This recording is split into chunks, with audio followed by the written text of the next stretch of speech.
우리를 포함한 대부분의 그리스도인들은 우리가 지금 드리고 있는 이 예배가 그리스도인의 신앙생활 또 기독교에 얼마나 중요한 위치를 차지하고 있는가를 잘 알고 있습니다. 예배가 중요하다라고 하는 것이죠. 그래서 오늘 특별히 시간을 구별해서 오늘 예배에 여러분들과 제가 나왔습니다. 그렇다면 여러분에게 예배는 얼마만큼 소중한 것입니까? 여러분의 예배의 목적은 무엇입니까? 성경은 예배의 목적 이렇게 이야기하고 있습니다. 이사야 43장 21절의 말씀입니다. 이 백성은 내가 나를 위하여 지었나니 나를 찬송하게 하려 함이니라. 성경은 인간이 창조된 목적을 하나님을 찬송하기 위해서라고 씁니다. 찬송을 좀 확장된 의미로 보면 예배 드리기 위해서, 예배하기 위해서 인간을 창조했다라고 그렇게 말씀합니다. 그래서 예수 그리스도를 구세주로 믿는 사람들의 모임이 교회라고 할 때 교회가 존재하는 목적 또한 예배 드림에 있습니다. 그래서 교회에서 하는 사역들이 많이 있으나 교회가 예배를 온전히 드리지 못한다라고 하면 교회가 존재하는 목적에는 크게 벗어난 것입니다. 천국은 어떤 곳일까요? 어렸을 때 저도 이제 유치원 다니기 전부터 교회 생활을 했는데요. 어린 아이 때 교회학교 선생님들을 통해서 많이 듣습니다. 천국은 이런 곳이야 막 들었습니다. 여러분들은 천국은 어떤 곳입니까? 라고 하면 뭐라고 말씀하시겠습니까? 천국은 보석으로 이렇게 막 치장된 곳입니까? 아니면은 초콜릿이나 과자로, 빵으로, 커피로 뭐 이렇게 되어 있는 곳일까요? 천국은 어떤 곳일까요?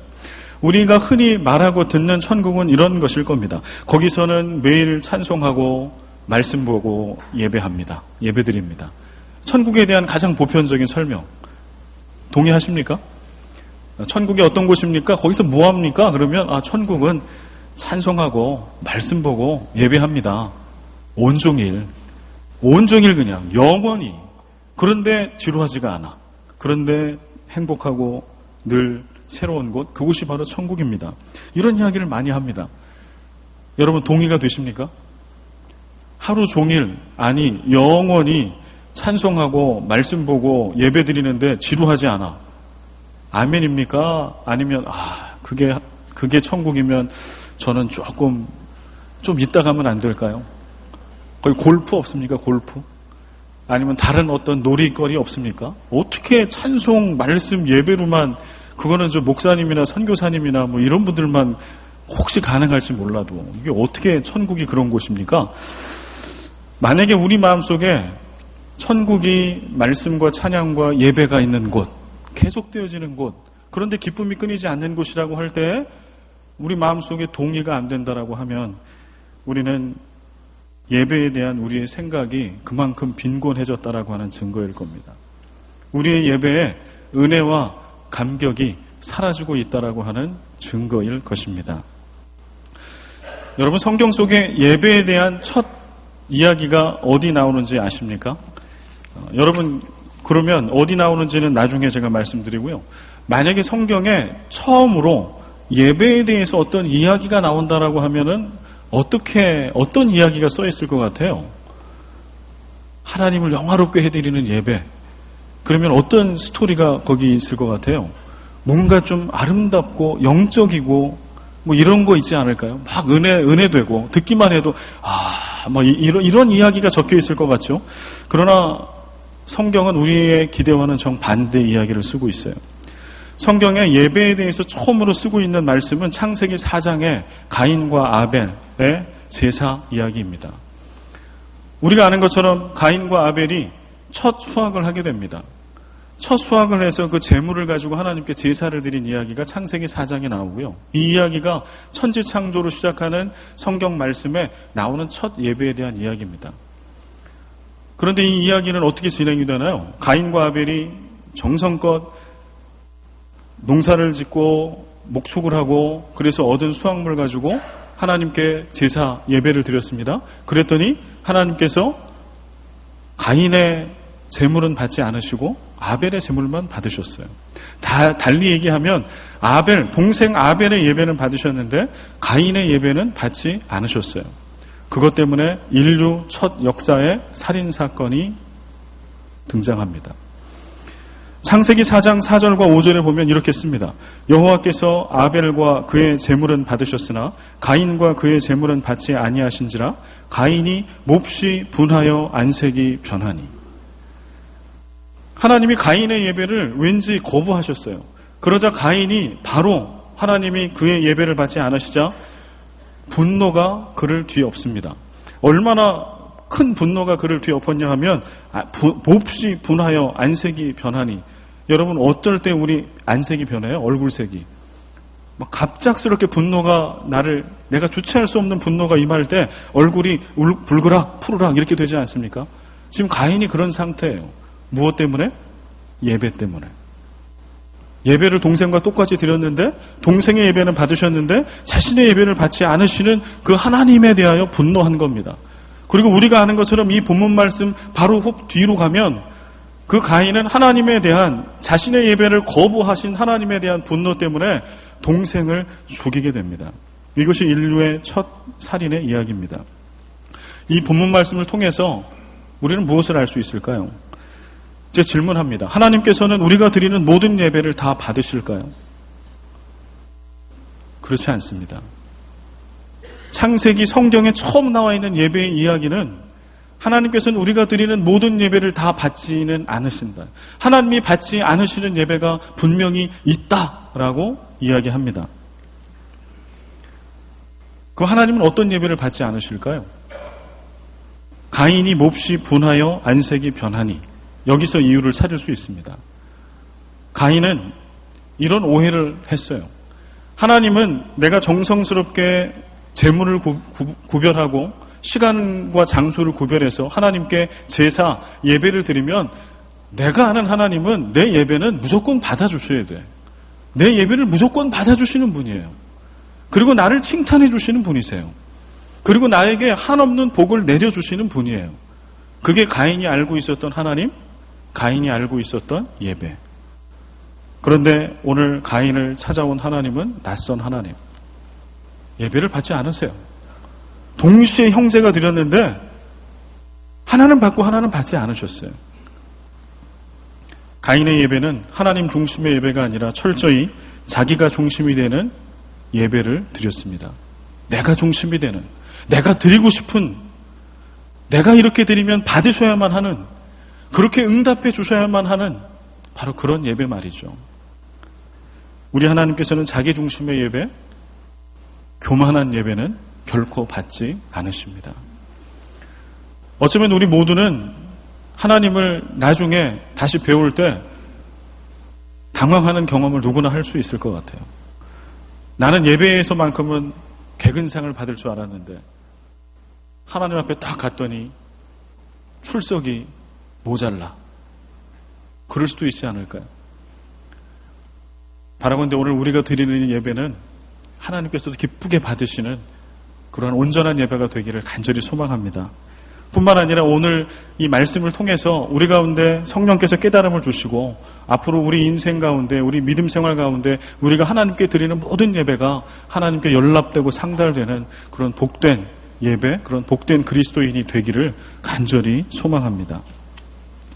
그러면 예배에 있어서 정말 중요한 것은 뭘까요? 우리가 드리는 예배에서 가장 중요한 거는 뭘까요? 여러분 뭐가 예배에서 중요하다고 생각합니까? 요한복음 4장에 보면 그 예배에 대한 이야기가 나옵니다. 요한복음 4장에 보면 예수님께서 사마리아의 수가라고 하는 마을을 방문하신 이야기가 나와요. 사마리아의 수가성이라고 하는 마을에 가셔서 한 사마리아 여인을 만나 그와 대화하는 말씀이 나옵니다. 그 말씀의 핵심은 예배에 대한 말씀을 하세요. 그 결론 부분을 가면 그 여인이 예수님께 이렇게 질문을 합니다. 예수님, 우리 사마리아 사람들은 그리심산에서 예배를 드립니다. 그런데 경건한 모든 유대인들은 예루살렘에서 예배를 드립니다. 그래서 유대인들이 얘기할 때, 우리를 볼 때 너희들은 그리심산에서 예배드리는데 그곳에서 예배드리는 것은 예배가 아니라고, 효력이 없다라고 얘기합니다. 그러나 제가 살고 있는 이 사마리아 지역에서는 예루살렘이 아니라 그리심산에서 드리는 그 예배가 효력이 있고 하나님이 기쁘게 받으시는 예배라고 그렇게 얘기한다고. 하나님 예수님 도대체 어디서 예배를 드려야 하나님께서 기쁘게 받으시는 예배가 될 수 있습니까? 라고 물어요. 그러면은 우리 상식선에서 어떤 대답을 예수님이 하셔야 돼요? 그리심산 아니면 예루살렘 아니면 둘 다. 이게 답이겠죠. 근데 예수님께서는 엉뚱한 대답을 해주세요. 요한복음 4장 23절입니다. 우리 같이 한번 읽어볼까요? 아버지께 참되게 예배하는 자들은 영과 진리로 예배할 때가 오나니 곧 이때라. 아버지께서는 자기에게 이렇게 예배하는 자들을 찾으시느니라. 여인은 어느 장소에서 예배드리냐를 물어봐요. 예배 순서가 어떤 순서를 가질 때 하나님을 기쁘시게 하느냐고 물어봐요. 어떤 예물을 가지고 가야 하나님이 받으시는 예배인가? 이것을 물어봐요. 그런데 예수님이 지금 답해 주시는 것은 사람을 말씀하십니다. 아버지께 참되게 예배하는 자들은 이렇게 예배하는 자들을 찾으시느니라. 이렇게 예배하는 자들은 바로 앞에 나오죠. 참되게 예배하는 자들. 이 시대에 사람들은 예배 장소를 찾아다녔어요. 그 시간에 하나님께서는 참된 예배자, 사람을 찾으러 다니셨습니다. 오늘도 마찬가지일 겁니다. 우리는 장소를 찾아 나섭니다. 우리는 형식과 절차와 순서를 찾아 나섭니다. 우리는 어떠한 자격 있는 어떠한 그 한 사람을, 설교자가 누구냐, 어떤 찬양대가 찬양하냐, 이런 것들을 생각하고 찾아 나설지 모릅니다. 그러나 하나님이 이 시간에 찾으시는 딱 한 사람은 예배자예요. 참된 예배자. 제가 목사의 직을 감당하면서 제일 어려운 것은 무엇인고 하니요, 이렇게 매주일 단에 나올 때의 제 마음이에요. 저는 목사이고 오늘 설교자로 이 단에 섰습니다. 그러나 설교자이기 이전에, 목사이기 이전에 저는 예배자입니다. 늘 그 마음을 하고 그 싸움을 해요. 하나님, 오늘 제가 말씀을 전해야 합니다. 하나님, 그 강단에 제가 서야 합니다. 하나님, 설교자가 아니라, 목사가 아니라 그 이전에 하나님 앞에 참된 거룩한 예배자로 그 단에 서게 해 주십시오.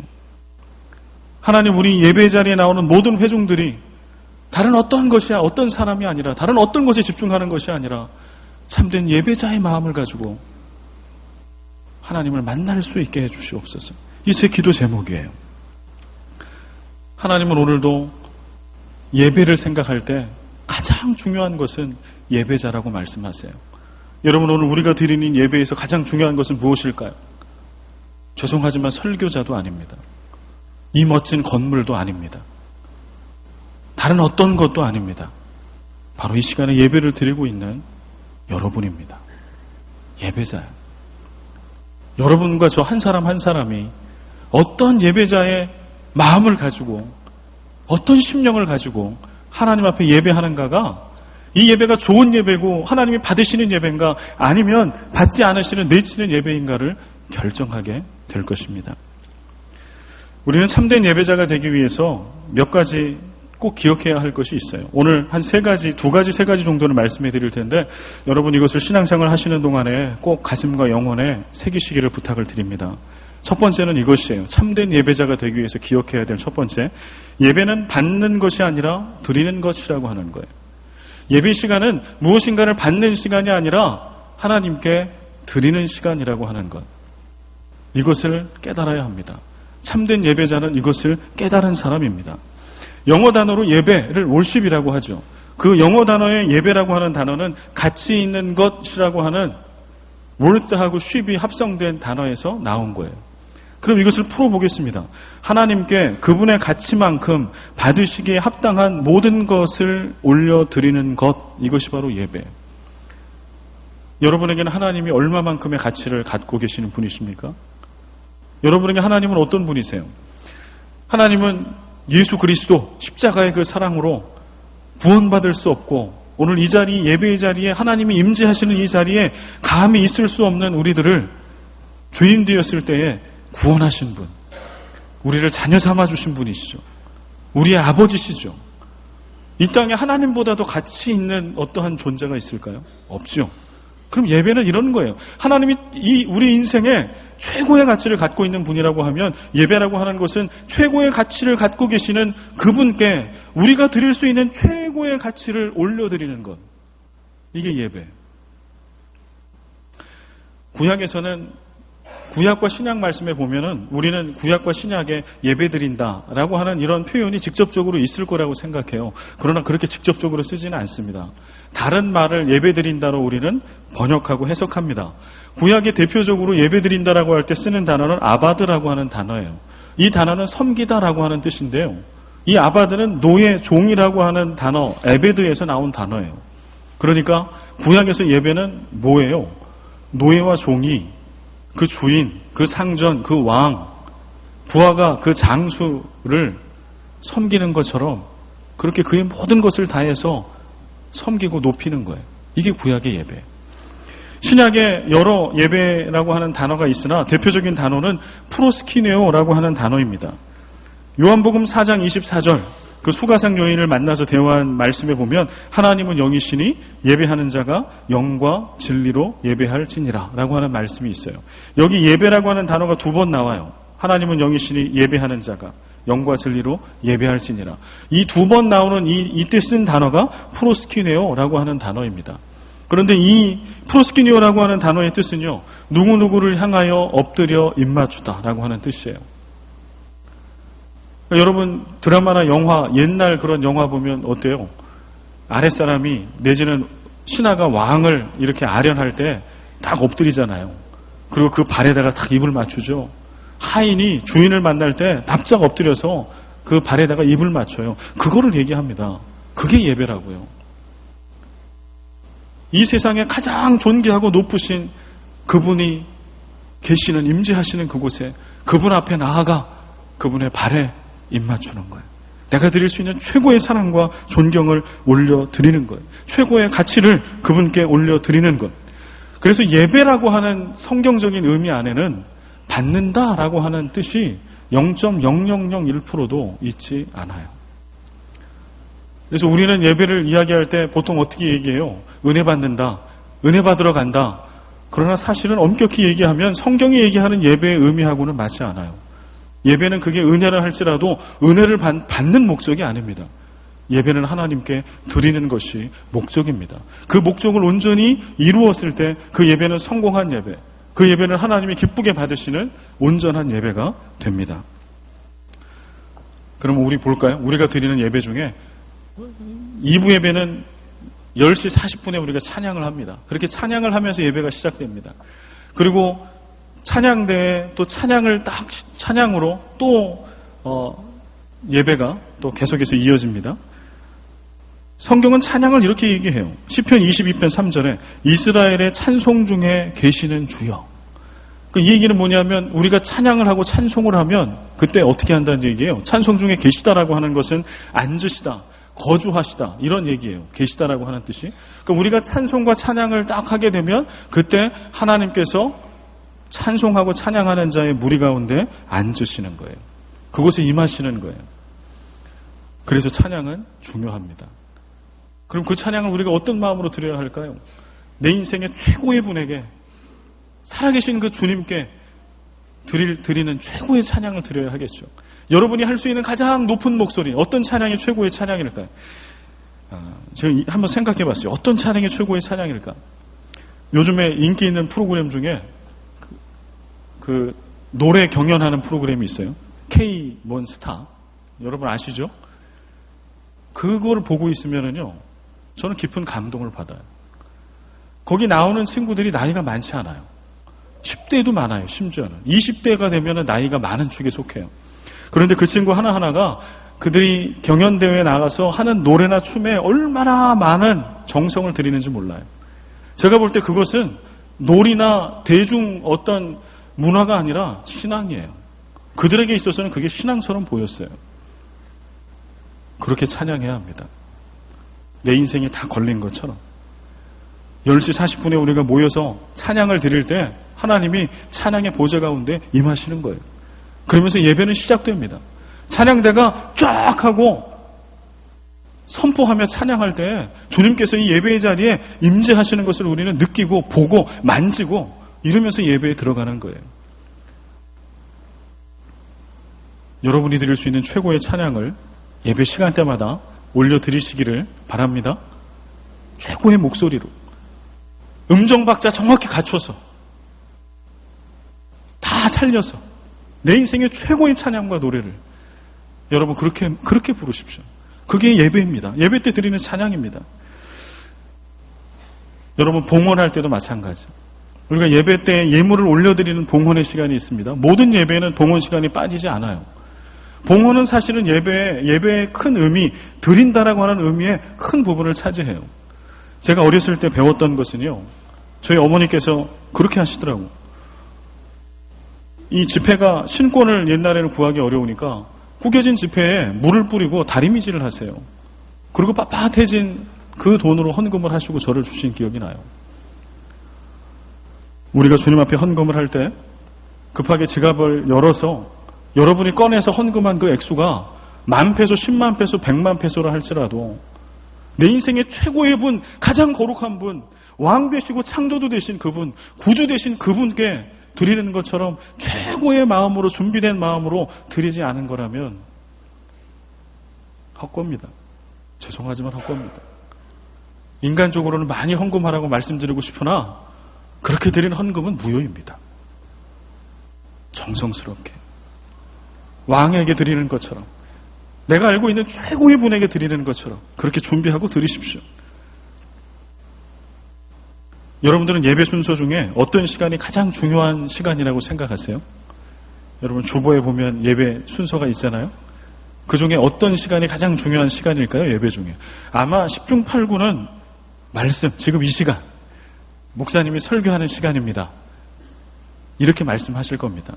틀리지 않습니다. 우리가 드린 예배 시간에 설교 시간 중요하죠.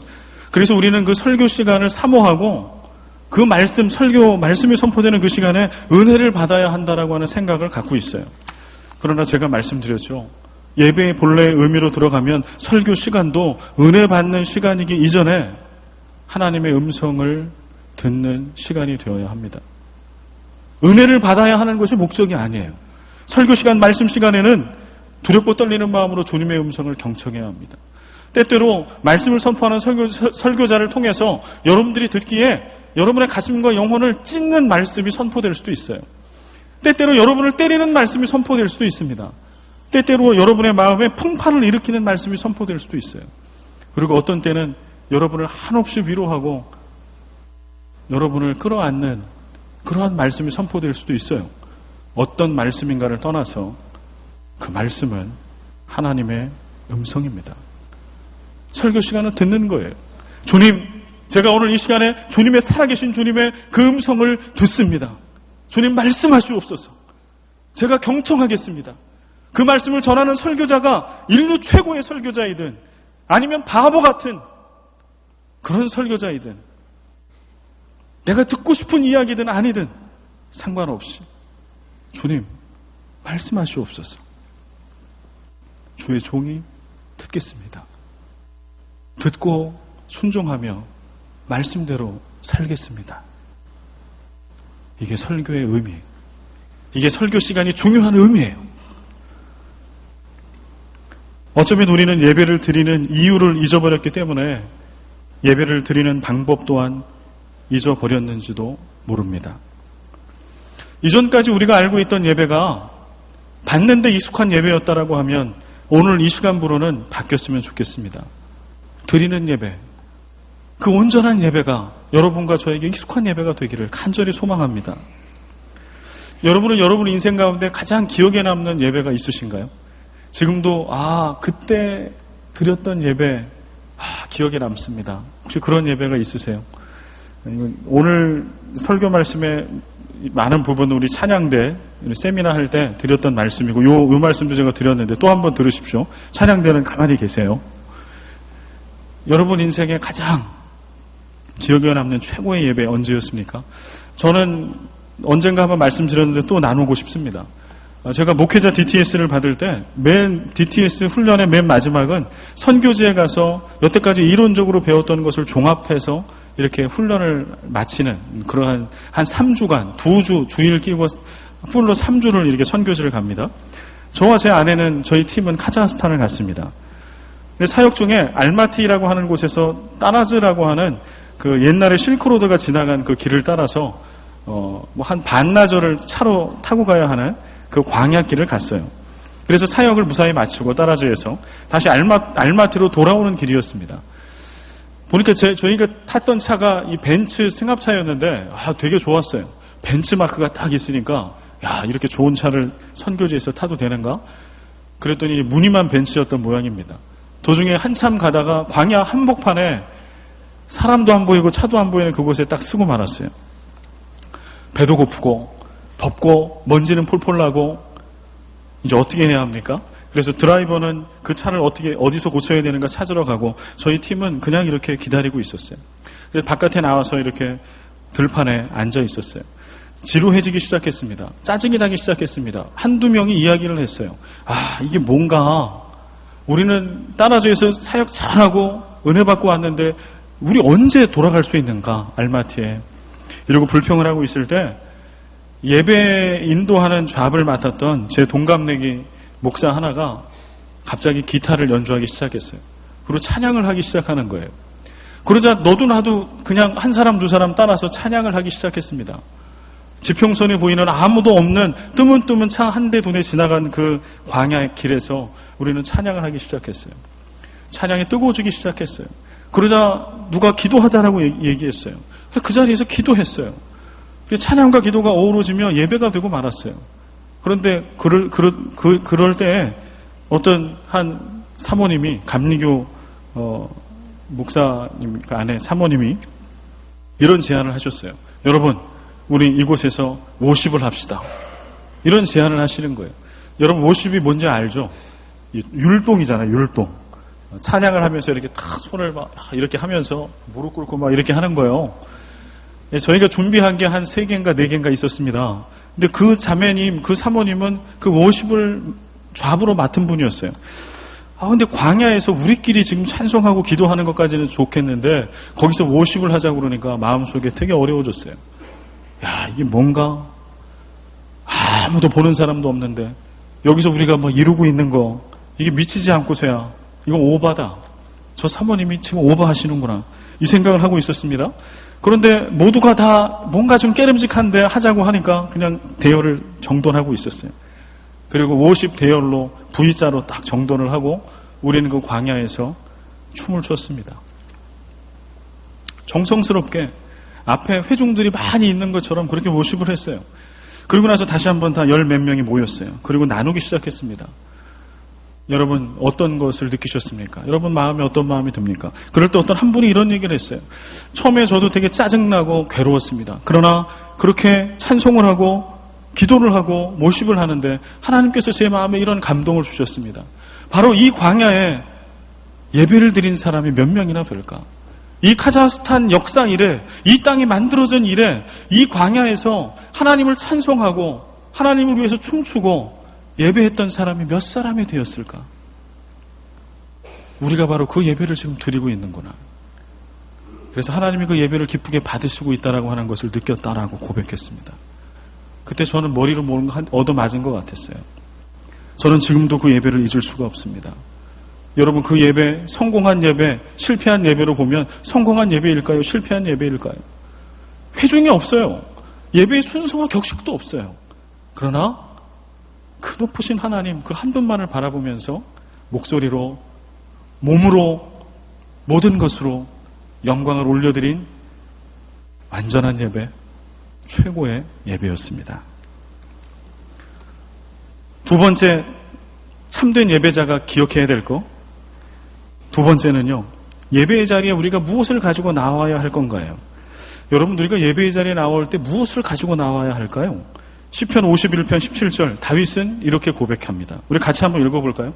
하나님께서 구하시는 제사는 상한 심령이라. 하나님이여 상하고 통회하는 마음을 주께서 멸시하지 아니하시리이다. 하나님께서 구하시는 제사는 무엇이라고요? 상한 심령이라. 하나님이 구하시는 것은, 하나님이 구하시는 예배는 상한 심령을 가지고 상한 심령의 예배자가 드리는 예배를 원하신다라고 말씀해요. 20편 51편은요, 다윗이 하나님 앞에 밧세바를 범하는 범죄한 그 이후에 기록한 시편이에요. 하나님 앞에 씻을 수 없는 죄를 지었어요. 그리고 그가 다시 하나님 앞에 나아갈 때, 하나님, 내가 하나님 앞에 어떻게 나아가야 됩니까? 저는 이미 죄인이 되었습니다. 저는 부하를 죽였습니다. 저는 간음했습니다. 하나님, 제가 무엇을 가지고 주님 앞에 나아가리까? 그럴 때 그가 하나님께 받은 말씀이에요. 하나님께 구하시는 제사는 상한 심령이라. 여기서 상하고 통회하는 마음, 상하다, 통회하다라고 하는 뜻은 쪼개지다, 찢어지다, 이런 뜻이에요. 아마 히브리 사람, 구약에 있는 사람들이 이 상하다라고 하는 단어를 들었으면 이거를 연상했을 겁니다. 예배, 제사를 드릴 때 제물을 각을 뜬다라고 합니다. 각을 뜬다라고 하는 것은 쪼갠다라고 하는 뜻이에요. 찢는다라고 하는 뜻이에요. 하나님께 드리는 제물의 모습이에요. 처참하게 베어지고 피를 쏟고 찢겨진 모습. 우리는 예배 드릴 때, 주님의 전에 나아갈 때 온전한 예물, 온전한 우리의 옷, 온전한 순서, 이런 것들을 생각해요. 그러나 하나님이 원하시는 것은 그게 아닌 거예요. 제물이 찢기기 이전에 예배자의 마음과 영혼이 찢기기를 원하십니다. 그러면 찢겼다, 쪼개졌다, 쪼개지고 찢긴 마음의 반대말은 뭘까요? 굳은 마음입니다. 굳은 마음이요. 숱하게 설교를 듣고 예배의 자리에 나와도 감동이 없어요. 말씀이 선포돼도 회개함이 없어요. 말씀을 들을 때 은혜로운 말씀을 한번 들으면 아, 좋구나, 은혜롭구나 이야기는 하지만 예배당 문을 열고 나아가서 말씀대로 살려고 하지 않아요. 바꾸려고 하지 않아요. 내가 중심에 딱 있어요. 이게 상한 심령의 반대말. 여러분 기억하십시오. 하나님이 찾는 참된 예배자는 찢기고 상한 제물이 아니라 그 마음을 가지고 하나님 앞에 나아오는 예배자입니다. 그런 예배자에게 주시는, 그런 예배자에게 하나님이 이런 놀라운 것들을 보여주세요. 오늘 본문 말씀입니다. 오늘 드디어 본문 말씀이 이제 결론에 옵니다. 하나님은 그 상한 마음을 가지고 하나님께 최고의 것을 받는 것이 아니라 올려드리는 그런 참된 예배자의 마음을 가지고 예배의 자리에 나아온 그 예배자들을 만나주세요. 그리고 그때 우리에게 뭔가를 주세요. 선물로. 뭘 주시냐? 오늘 본문 이사야 35장입니다. 오늘 이사야 35장의 말씀은요, 이스라엘 백성이 하나님의 죄악 가운데 있어서 죄의 결과로 하나님의 심판을 받아 그래서 나라를 다 빼앗기고 종노릇하게 돼서 절망 가운데 놓여있게 될 겁니다. 그런데 그런 그들을 하나님이 이렇게 구원하시고 회복하실 것이다 라고 하는 소망의 말씀이에요. 지금 이스라엘 백성의 삶의 자리는, 예배를 드리고 있는 삶의 자리의 모습은 무엇인고 하니 이사야 35장 본문 말씀에 보면 광야고 메마른 땅이고 사막이에요. 그런데 광야와 메마른 땅, 사막 가운데 있는 그 예배자들을 하나님께서 어떻게 만들어주시냐 하면 그 광야와 사막에 물이 샘솟게 만들어주신다라고 말씀하세요. 끝이 보이지 않는 어둠 속에 그런 삶의 자리에서 지금 예배하고 있어요. 그런데 그들이 온전한 예배자로 서 있을 때 하나님께서는 끝이 보이지 않는 어둠 속에 놓여져 있는 그들에게 하나님의 아름다움을 보게 해주신다라고 이사야 35장은 이야기합니다. 그들이 지금 예배드리는 삶의 자리에 그들은 맹인입니다. 눈이 있으나 보지 못해요. 그들은 소경이에요. 귀가 있으나 듣지 못해요. 그런데 그런 자들이 온전한 예배자로 예배를 드리고 있을 때 그들의 눈을 또 보게 해주시고 그들의 귀를 열어 듣게 해주시고 다리를 절고 있는 그들이 사슴처럼 뛰게 만들어주신다라고 이사야서는 이야기합니다. 오늘 예배드리고 있는 이 이사야서에 나와 있는 35장에 있는 이 사람들은 탄식 가운데 있어요. 소망이 없어요. 슬픔과 울음 가운데 있어요. 그런데 오늘 말씀해 보면 이 모든 사람들이 구속함을 받게 되고 시온의 대로를 통해서 기쁨의 노래를 부르며 하나님의 약속의 땅, 고향으로 돌아오게 될 것이다. 춤을 추면서 이렇게 말씀합니다. 우리가 온전한 예배자가 되어서 예배의 자리에 나아오면은요, 예배 때마다 우리는 이런 환상을 꾸게 갖게 돼요. 내 인생의 벽에 갈라진 틈이 좀 보이면 어떻습니까? 괜찮습니다. 틈을 메운 자국이 아직도 남아있어서 내가 실수하고 잘못하고 깨어졌던 내 모습이 여전히 남아있어서 내 인생 가운데 아니면 지난 일주일간의 삶 가운데 하지 말아야 할 말을 했고 하지 말아야 할 행동을 했고 누군가에게 상처를 주었고 하지 말아야 할 범죄를 저질렀고 그래서 틈을 메운 자국이 아직도 험하게 있어요. 그래도 우리 공동체가 반쯤은 마음을 합했지만 반쯤은 혹 분열되어 아파하며 있을지라도 어떻습니까? 혹 정체성의 위기를 겪거나 불확실한 미래 때문에 힘들어하면 어떻습니까? 밤을 새워서 풀리지 않는 인생의 문제를 붙들고 여전히 오늘 이 자리에 앉아 있으면 어떻습니까? 우리가 상한 심령을 가지고 주님 앞에 나아온 참된 예배자라고 하면 부활의 그 주님께서 절망적인 우리 삶의 이 예배드리는 이 삶의 자리에 소망을 보여주실 겁니다. 어둠 가운데 빛을 보여주실 겁니다. 깨어지고 쪼개지고 도저히 회복될 것 같지 않은 그곳에 온전한 회복을 보여주시고 이루어주실 겁니다. 우리 믿음의 선배들은 그렇게 예배를 드린 거예요. 그게 예배라고 하나님은 말씀하고 있는 겁니다. 은혜를 받은 사람은 내가 누구냐가 아니라 내가 누구의 것이냐 하는 것 때문에 자신의 삶이 왜 의미 있는지를 알게 됩니다. 우리는 예배를 통해서 내가 누구의 것이냐라고 하는 대답을 매일 얻습니다. 여러분은 누구의 것입니까? 우리는 주님의 것입니다. 우리의 모든 것은 주님의 것입니다. 우리가 찬양하며 예배하는 이유는 교회가 이룩한 훌륭한 업적 때문이 아닙니다. 탁월한 설교자가 있기 때문도 아닙니다. 부서지고 깨진 벽돌 같은 그런 먼지 같은 우리지만 그런 여러분과 저 같은 사람들로 자기 교회를 지으신 하나님의 구원과 회복의 놀라우신 능력, 그 전능하신 아버지 하나님의 전능하심, 그것 때문에 오늘 우리는 예배를 드립니다. 진정한 예배는 하나님을 경외하며 기다리며 어둠 가운데서도 하나님을 신뢰하는 것입니다. 여러분 그러한 예배를 매주 드리시기 바랍니다. 그 부활의 주님을 매주 만나시기 바랍니다. 그래서 우리의 예배가 회복되고 우리의 일상이 회복되는 놀라운 은혜와 역사가 여러분과 제 가운데 우리 마닐라 새생명 교회 공동체 가운데 늘 충만하기를 간절히 소원합니다. 하나님, 예배하는 이유를 잃어버려서 예배하는 방법조차 잃어버렸습니다. 하나님, 우리 모두가 온전한 주님이 찾으시는 상한 심령으로 주님 앞에 나아가는 참된 예배자 되게 하여 주옵소서.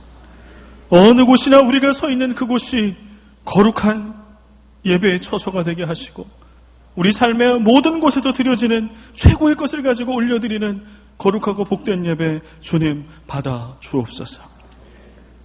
이제는 우리 주 예수 그리스도의 은혜와 아버지 하나님의 크신 사랑과 성령의 교통하심과 역사하심이 상한 심령을 가지고 참된 예배자로 살아가기를 다짐하는 오늘 예배 가운데 나온 모든 거룩한 예배자들 머리 위에 주께서 핏값으로 세우신 이 교회 위에 이제로부터 영원까지 항상 함께 계시기를 간절히 축원하옵나이다.